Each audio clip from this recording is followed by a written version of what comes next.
Well, guys, Survivor Series is officially in the record books, and I gotta say, Survivor Series, it was a good pay-per-view. Overall, I enjoyed the pay-per-view. It wasn't a great pay-per-view, but it's a pay-per-view where you can sit through and enjoy it, and it's all basic. I could say.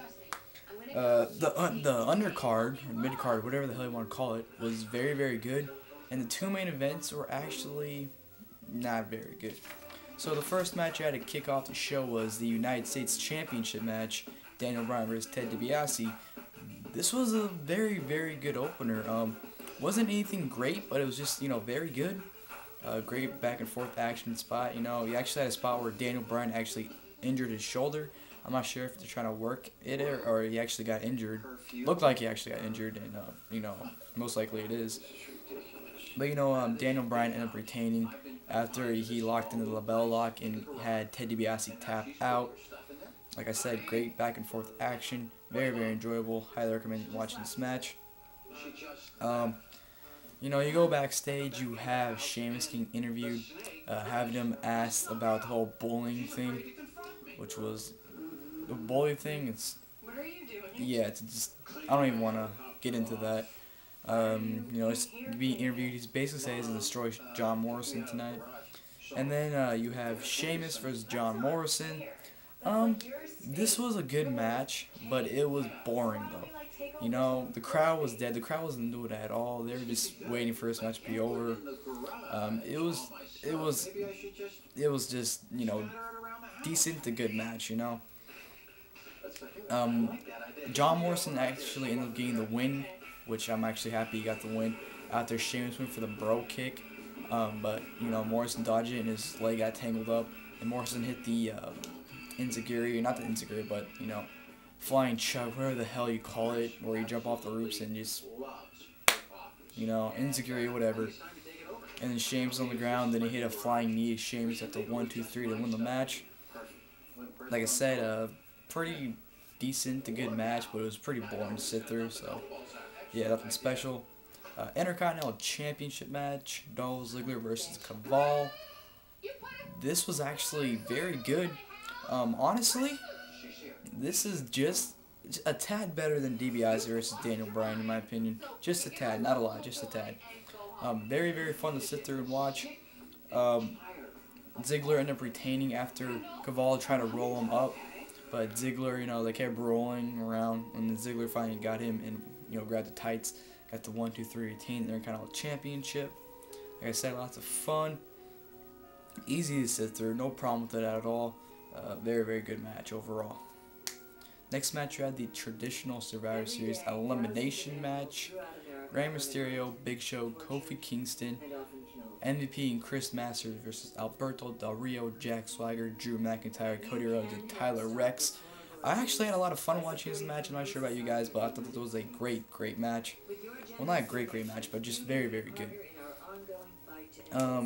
They actually didn't get, there actually weren't any eliminations until within, 3 to 5 minutes into the match. So that was kind of shocking because they usually have an elimination match within the first minute.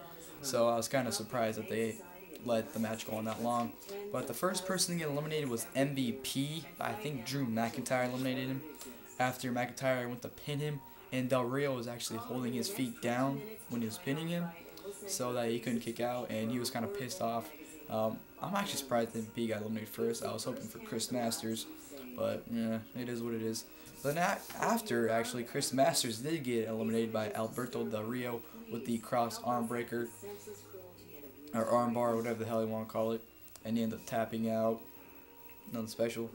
Then Alberto Del Rio got eliminated by injury, I guess, when Big Show knocked him out. Alberto Del Rio was doing his little, shit, that he does all the time, and Big Show just went, and, he actually looked like he actually got knocked out, so maybe he did get knocked out for real. I don't know if they're playing that. I don't know, but, Del Rio got eliminated by injury, which I was kind of pissed about, but it is what it is. Next to be eliminated was Cody Rhodes by the Big Show by the knockout punch again. Cody Rhodes, I'm sick and tired of Cody Rhodes. His gimmick is stupid. He flipped out because he got slapped. He literally was like running and he dropped himself and got right back up and he's freaking out. He's like, why are you touching my face? I'm like, dude, you're a faggot, you know? I'm just like, you're just a faggot. No one gives a shit about you. And then, you know, he gets in the ring. Big Show goes, again, knocks his ass out. Thank you, Big Show. That's probably the only time I was actually liking you, when you knocked Cody Rhodes' ass out. 1, 2, 3, Cody Rhodes out of the match. Thank you. Next eliminated was Tyler Reks by Kofi Kingston. When Tyler Reks went to run into Kofi Kingston, the turnbuckle, but Kingston, you know, moved out of the way and rolled him up, get the 1, 2, 3 to eliminate Tyler Reks. The next being eliminated was Kofi Kingston by Jack Swagger with the ankle lock. He had the ankle lock in and his ass tapped out like there was no tomorrow.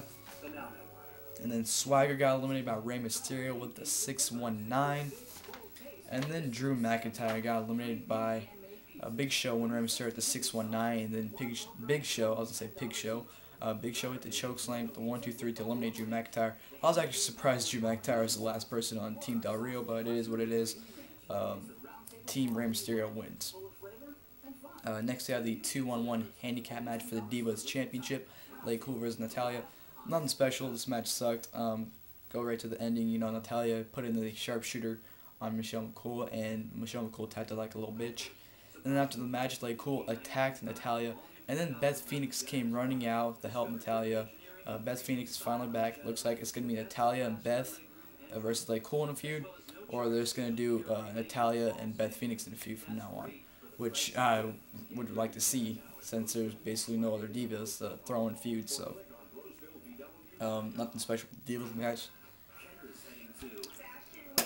The hell was that? But, you know, Natalya is the new Divas champion. Next, they had the World Heavyweight Championship match, Kane versus Edge. Surprisingly, this was actually very, not very good, but very decent. You know, it was almost like a very good match, but it was just very decent. It was actually very easy to sit through, in my opinion. It's not a great match, but it's just easy to sit through, you know what I'm saying? But, you know, it was back and forth. It was awesome. It was back and forth. The ending was kind of upsetting. At the end, you know, Kane hit a chokeslam on Edge, but he kicked out. Kane's flipping out, and then Edge comes out with a spear. And, you know, Edge is laying, and Kane's both laying, and they put their arms on each other. And the referee counts to 1, 2, 3. And, you know, Edge's music is playing, and, you know, the ring announcer's like, here's your winner and new World Heavyweight Champion. And the referee, you know, walks like he's going to hand it to Edge. Then he passes him and gives it to Kane. And then he tells the announcer that they both got the 1, 2, 3 at the same time, so the match ends in a draw. And considering the match ended in a draw, the title stays as champion. So Kane is still the World Heavyweight Champion. And then Edge went berserk on Kane, attacked his ass, was going crazy. He put him in a wheelchair because he brought out a wheelchair that Paul Bearer was supposed to be in but wasn't in. And he owned Kane's ass, man. He threw his ass in the barricade, and the barricade broke through. It was crazy, man. It was crazy. Like I said, you know, the match, easy to sit through in my opinion. Just not a great match. It's easy to sit through. Next, they had the WWE Tag Team Championship match. Heath, Slater, and Justin Gabriel versus Santino, Marella, and Vladimir Kozlov.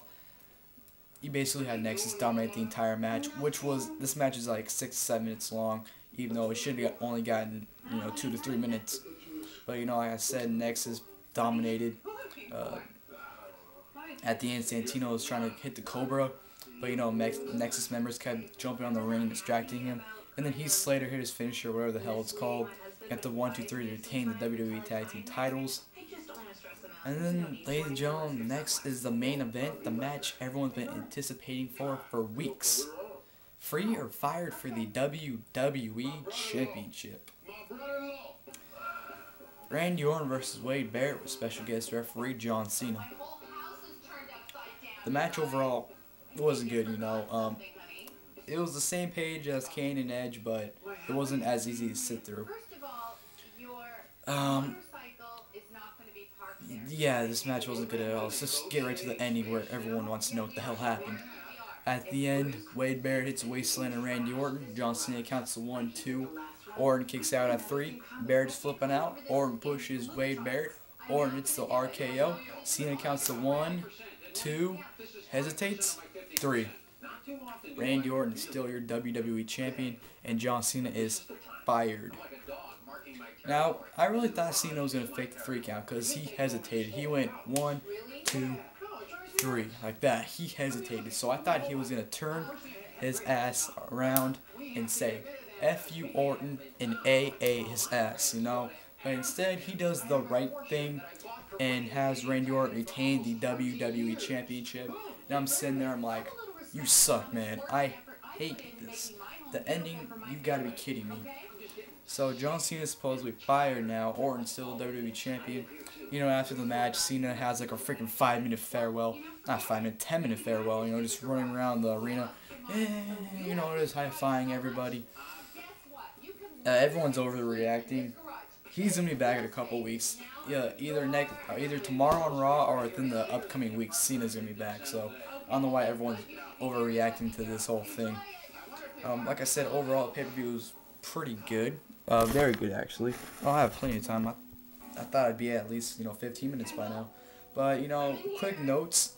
The Miz came out and cut a promo after the Miz and, the Daniel Bryan Ted DiBiase match, I forgot to say. And the lights actually had problems. The lights kept going out the first 20 minutes of the pay-per-view, especially during Miz's promo. He's all like, because I'm the Miz and Don, lights went out, and he's like, awesome, But, like I said, overall, Survivor Series, good pay-per-view, easy to sit through. John Cena is supposedly fired from the WWE. I'm Zach. This has been my review of Survivor Series. Next pay-per-view will be the last pay-per-view of the year, guys. TLC. I'm Zach, and I'm out, guys. Thanks for watching this video.